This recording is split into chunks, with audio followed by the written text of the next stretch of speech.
when we look at this is kind of a simple visual way to think about tax brackets, right? If you just go out and you Google tax brackets, it'll tell you that zero to roughly $20,000 for a married couple filing jointly falls in a 0% bracket. But you notice this chart doesn't start till over about $30,000, and then you get into the 10%. And the reason for that is the standard deduction, and starting this year, we've got the additional senior deduction. So an additional $12,000 further that slides over to the right for a married couple who's both over 65.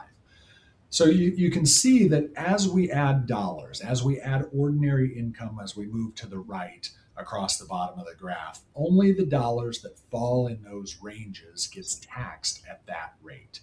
That 0%, that's the 0%, that is the standard deduction. The 10%, only the dollars that fall in that range get taxed at that rate. Same thing with the 12 and the 22 and the 24 and so on.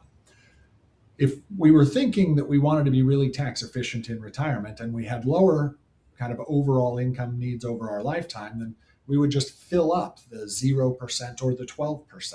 For the higher income people, we'd probably fill to the top of the 24%. And if that's all there was, the whole thing would be pretty simple, right? But what ends up happening in reality is you get these interactions between different income streams that really create a lot of, I'm going to say, confusion, but also opportunity for those in the know. And I know that's something that Chad and I have talked about so many times over the years, and especially every time there's a tax law change, because every year there's some little tweak. And then in some years, there's a bunch of big tweaks.